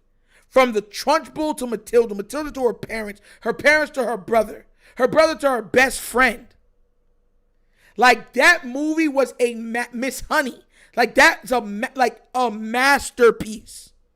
Do you know they banned it in schools? To show you that I know that my mother had a daycare and I was working at the YMCA.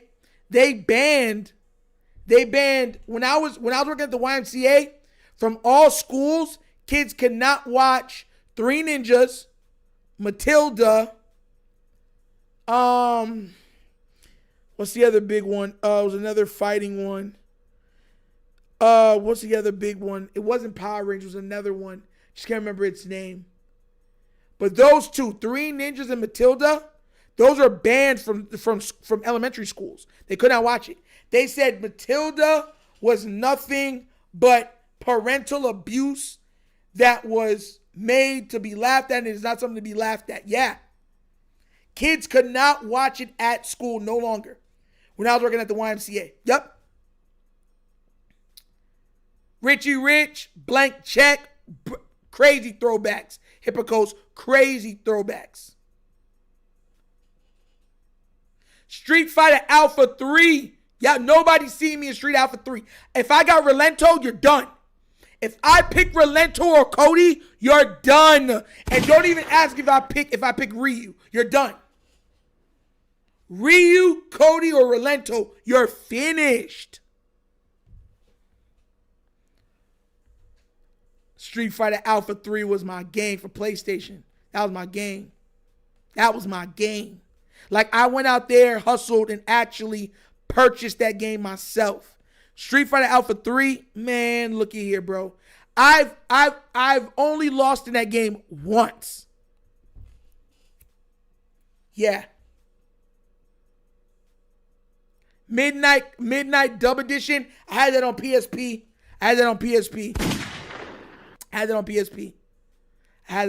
I like Sonic Riders was a good game too. But my favorite console was PS3, bruh. Second is Dreamcast, but PS3 had everything, man. The Darksiders and Marvel vs. Cap. Yeah. With the vampire girl and the mummy dude. Yeah, I remember that. I hated Capcom vs. SNK. Oh my gosh. Bro. Listen, man, I got beaten that game so bad. I used to get worked in Capcom vs. SNK. I used to get worked in that game. This, man, oh my God, Miss Base's son Will used to work me in that game. Budokai Tenkaichi 3, you're getting worked.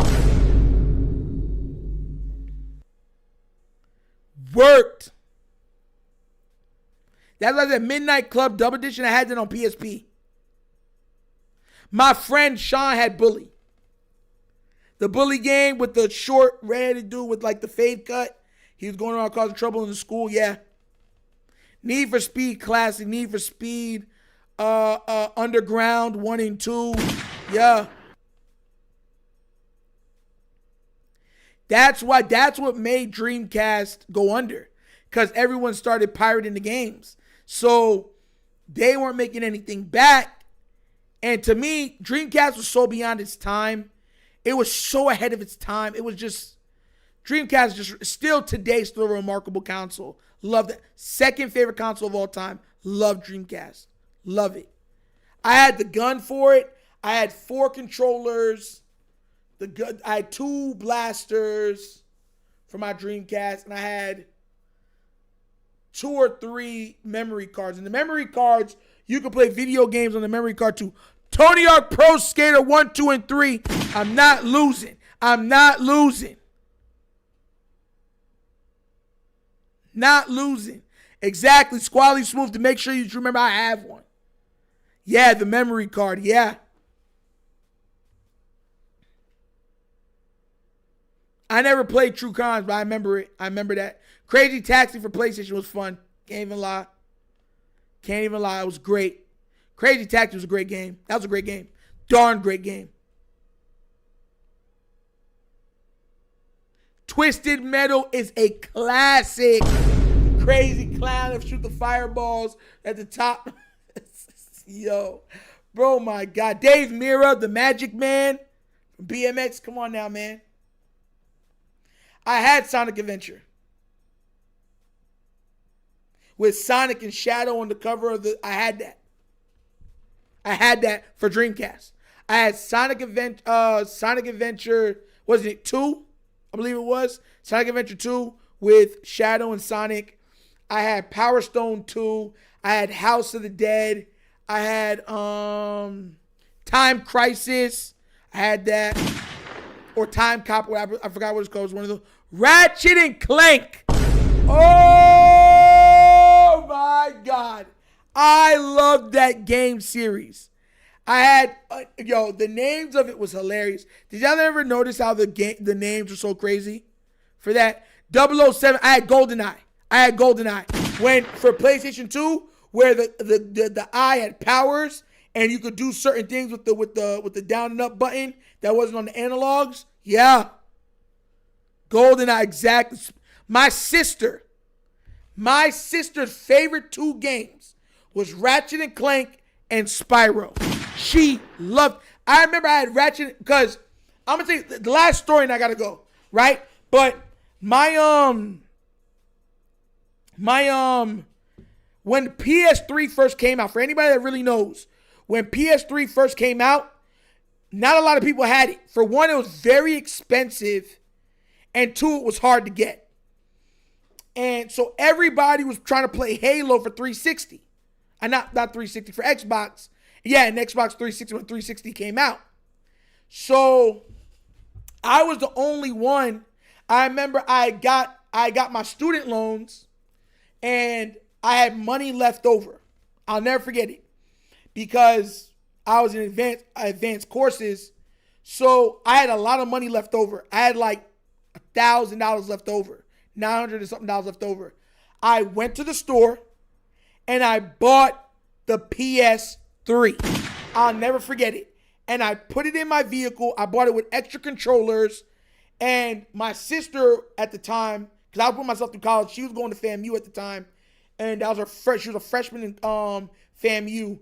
And I got the PS3, and my little brother, I'll never forget it, I put it in my vehicle, and I came inside, and I was like, can you go into my vehicle? I forgot something in my vehicle. And my little brother, he's like, all right.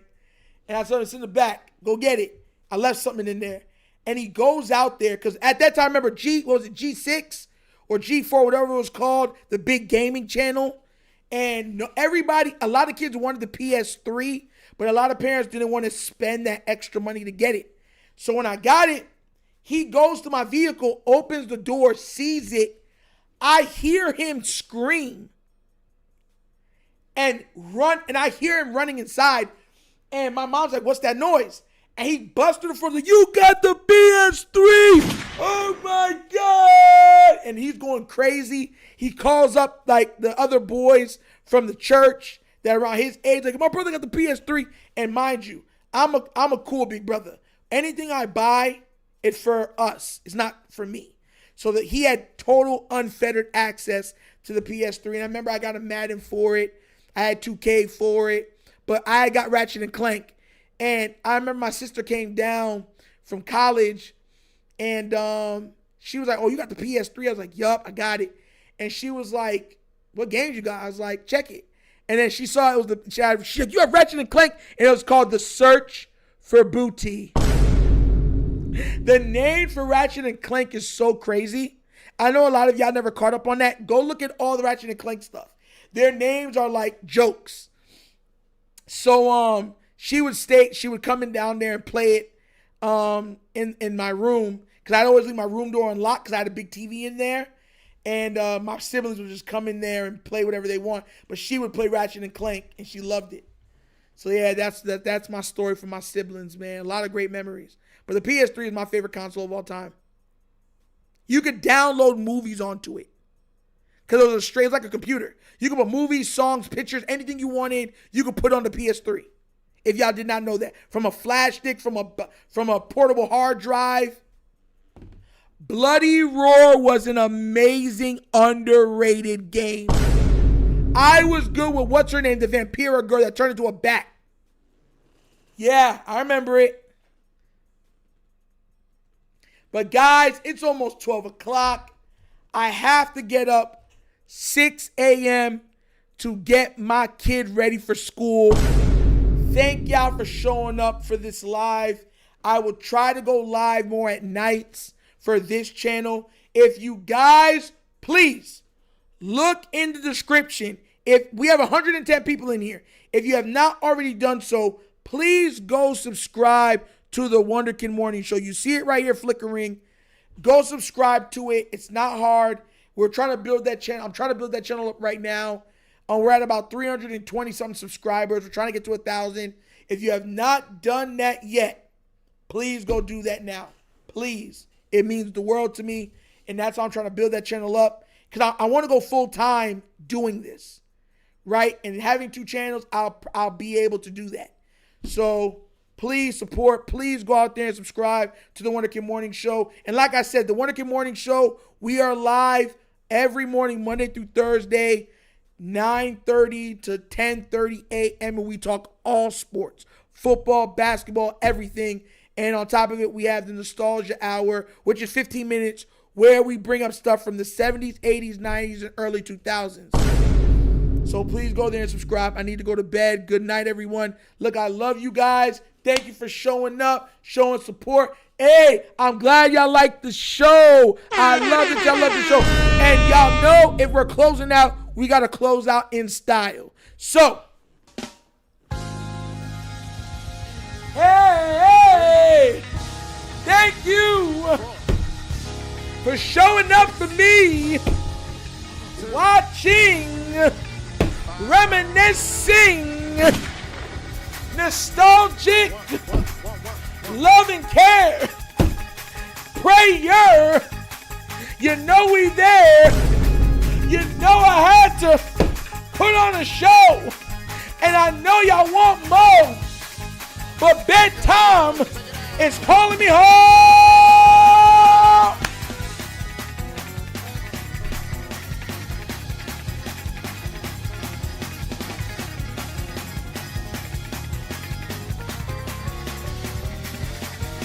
Woo! Yes, good night. I love you guys. I'll probably see y'all tomorrow because you know I'm doing my 2 videos. But thank you. Have a wonderful night. And I'm out this peace. Y'all know my slogan. Peace and we out. Yerp! Finish him, Daddy. Do not